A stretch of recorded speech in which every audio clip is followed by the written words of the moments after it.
defendant is present, standing at the lectern next to his attorney, Mr. Whittemore. State is present, represented by Mr. Van Sickle. Hold my head up high, tears I cry, all the things I've been through.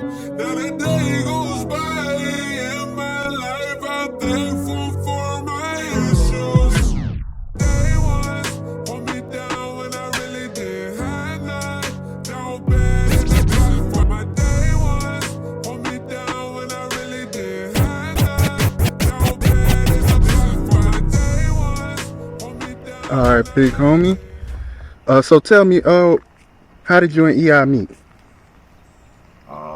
Let's see where I first started. Well, I'm from Sarasota, and EI from Sarasota, but he more like from like South Sarasota. But I met EI the first time, I believe, was at Hamilton. See, I can't recall what year it was, but we was incarcerated during a little time. Both of us was on a mission. I had gave my life to Christ and he gave his life to Christ. And it was like the beginning of our journey. So, you know, we were both kind of young in the faith. I think I met EI the first time I initiated a conversation with him was we was in the same dorm. And by him being younger than me, I think he had like a jitterbug mindset still at the time. But we would get together every night and we would do prayer circle. What happened was the conflict with us started right then and there, Hamilton. However, because we were from the same place, we didn't start speaking to each other. I didn't know what was in his heart really. So we continued to speak to each other and things like that. He fell back from the prayer circle. But, I recall one day being on the rec yard, and this was what really surprised me about EI. I never expected him to be a violent person. However, at the time, I think he was only 21, and he had a history of loving to fight, or like to fight.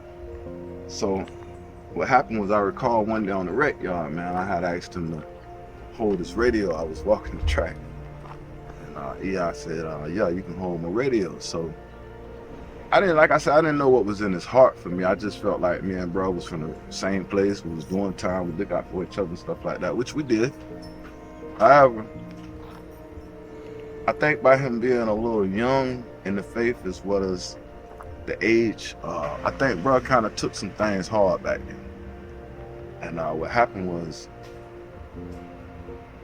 when I asked bro to hold his radio, you know, bro kind of had I wouldn't say a little man complex about it, but what happened was I brought the radio back to bro. And I said, man, listen, this radio, man, I said, it seems like it's raggedy, man. I'm like, man, I don't really too much, I don't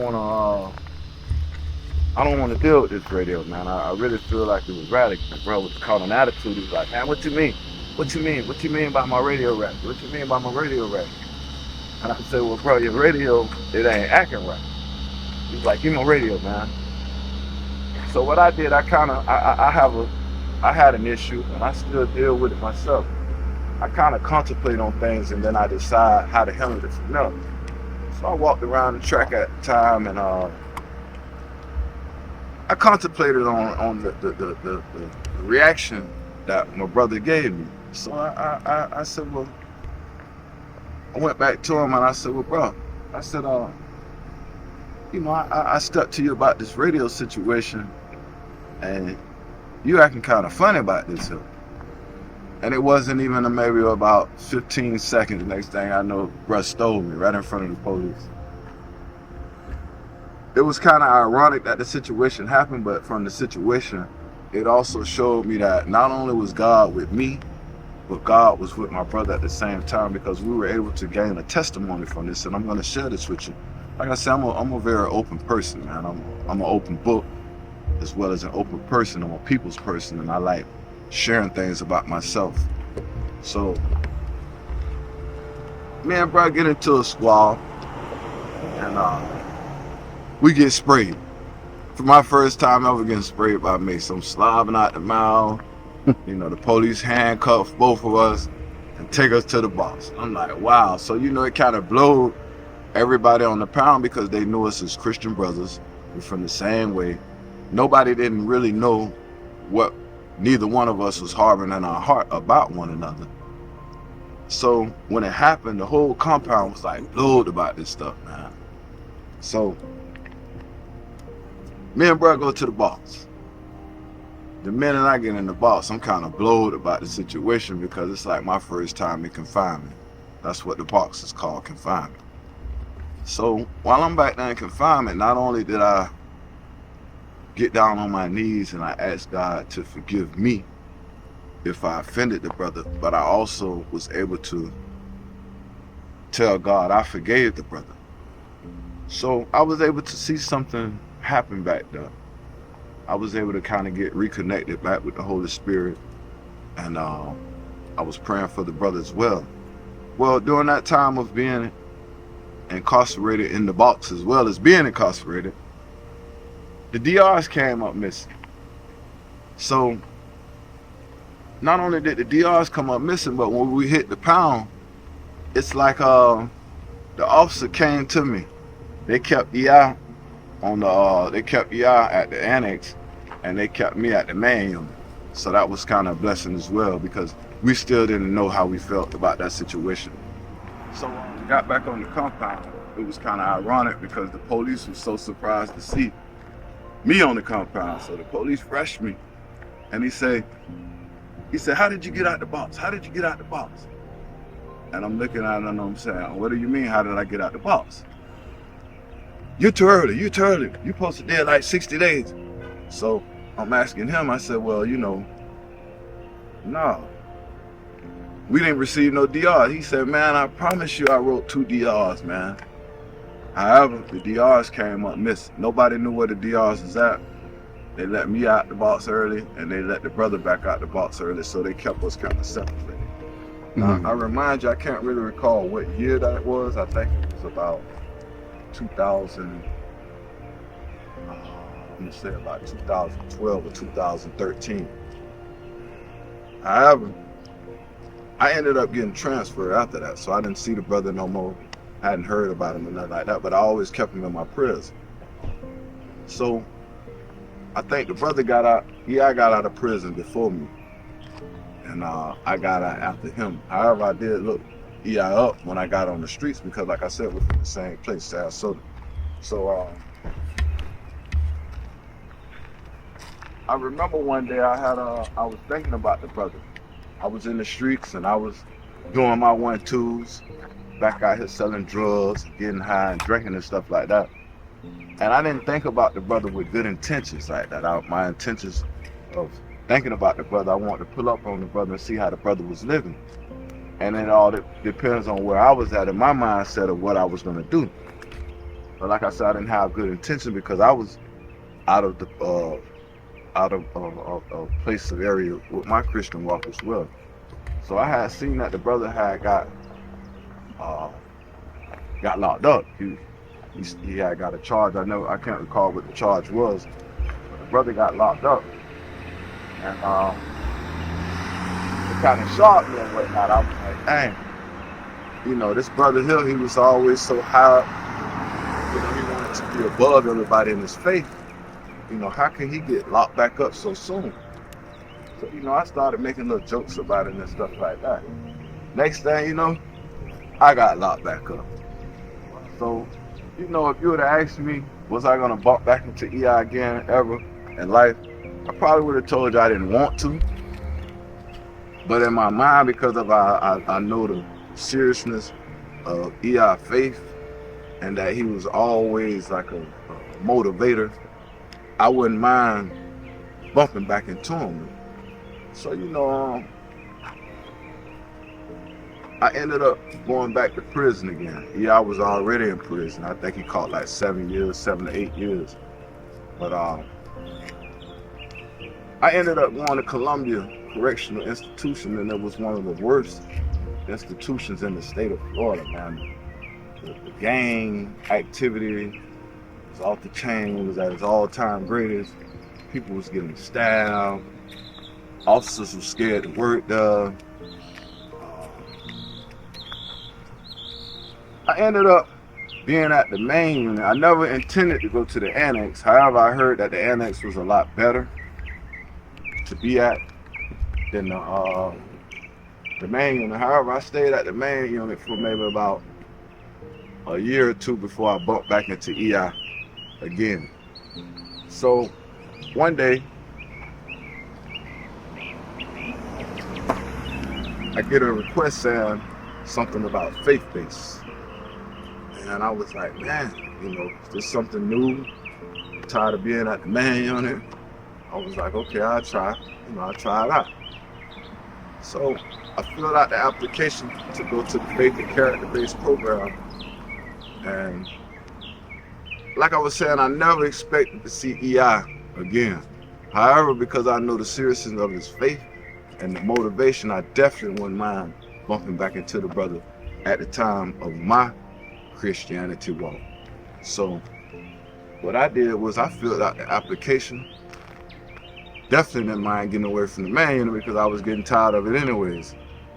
And I ended up getting called for an interview. And I went to the faith and character base, maybe not like 2 weeks after that, and it was at the annex. So prior to my transition of compounds, I got to the compound, I was new. I was in the program, and I didn't know what to expect. However, one day I had to go see, I'll never forget this day, I had to go see the chaplain for the interview for the Faith and Character Base program. So I remember going to chow, which we call chow in prison, lunchtime, dinner time, breakfast time. I remember going to chow one morning, or maybe it might have been one afternoon or something like that. However, I seen EI. And at this time, I didn't know him as EI. I only knew him as Testa, Stephen Testa, but we used to call him Testa. So I seen him. And the first thing came to my mind when I seen him was, I thought about when he stole me back at Hamilton when we got sprayed and we went to the box. However, I was on a mission to become a better born-again believer in Jesus Christ. So just as well as he was serious with his walk, I knew that I was serious with my walk as well. So when I seen the brother, I had some different thoughts at first. However, because of where I was at in my faith, I definitely wanted better for myself. So when I seen the brother, I was kind of happy to see him before I really took the initiative to open up and tell him who I was again.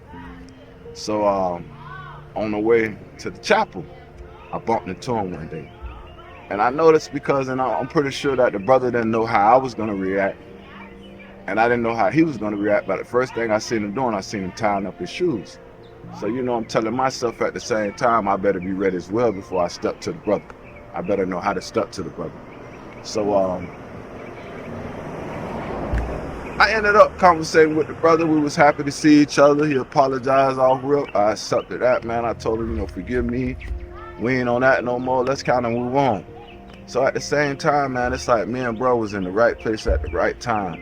Because like I said, man, I wasn't supposed to go to the annex. I was at the main unit, and I never signed up to be in faith and character-based program. However, because of the seriousness of my faith and where I wanted to grow at, I wanted to try something new if it had anything to do with Christ. So I bumped into the brother over there, man, and I ain't gonna lie to you, man, it was awesome, man. From that time that we met each other, man, it was like, I just took like it's like our love for each other was so different, man. And we both, like I said, we both was in a point in a time where we knew we were on a brokenness in our walk with Christ. So I took it kind of serious, man. Me and the brother, man, we was in the choir, man, and the brother was in the college dorm. I was in the faith and character-based dorm. However, I ended up getting kicked out the faith and character-based dorm. That's when my journey took a turn at as well, because God placed me in position to have control of the whole compound, man. I received a job as a Senate orderly, and it's like God gave me like a Joseph or something. It's like I had full control over that. However, I was still in the flesh as well too. I'm not gonna lie to you. You know, I allowed the position that God put me in to go to my head, and instead of using it to further the kingdom of God, I used it to further me. Yeah. So me and EI, we still, you know, we were straight, man. The brother kept me in the spirit.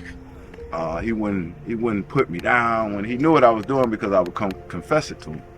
We would sing in the choir and things like that. But I wanted better, man. I ain't gonna lie to you, man. And it used to convict me when I would go around the brother, because I knew his walk was so totally different from my walk. Because I remember you was telling me that y'all did a lot of ministry up in there, right? Yes, sir. Tell me about like the chapel. How was things like in the chapel? You know, what did you guys do there? You know what I mean? Okay. We was part of the choir. We did a lot of ministry on the compound. So during rec time, on Sundays we would have service on the yard, and we would stand out there and we would witness to a lot of the inmates and things like that.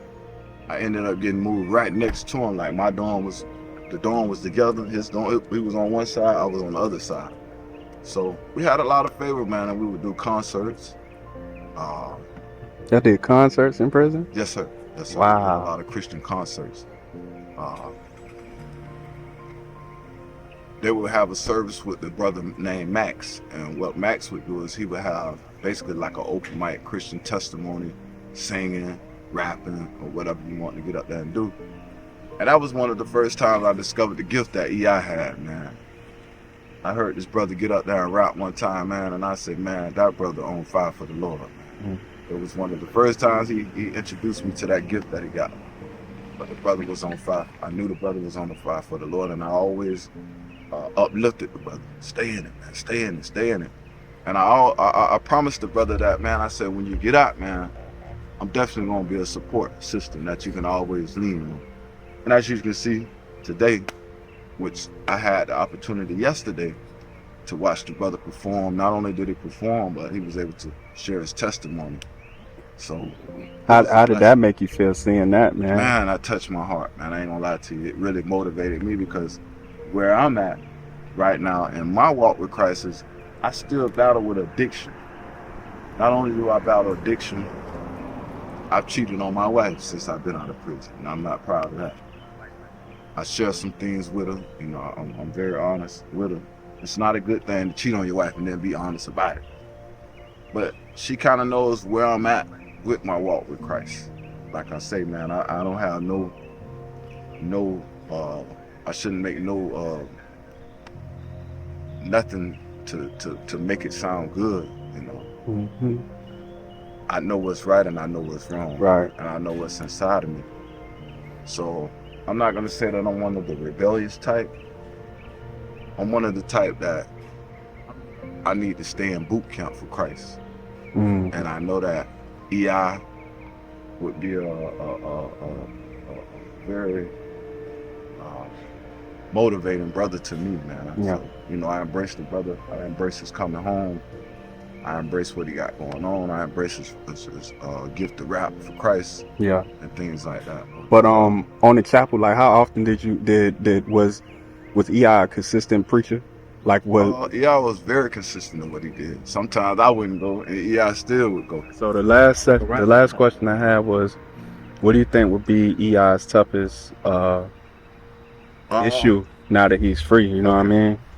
I talked to the brother yesterday, and he asked me, he said, what did you think about the performance? And I said, brother, you on point with the performance. I said, your biggest fight out here on the streets is going to be the opportunity to make a lot of money, and making that decision, will you do it for Christ or will you do it for other people? And I also talked to him about the women, you know, choose your wife wisely.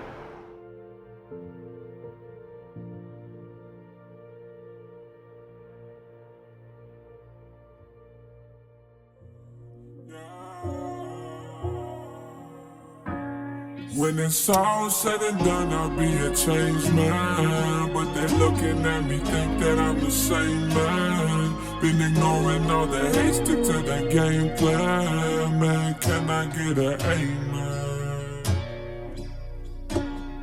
Everybody left when I needed them the most. I was drowning in my sins, no one there to throw the rope.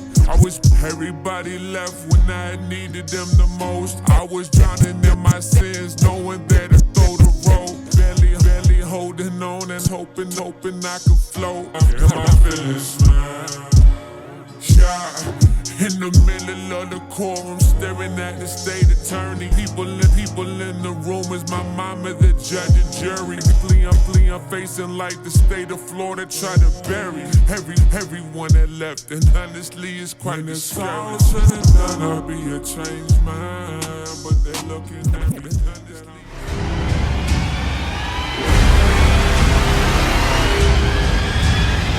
Blah!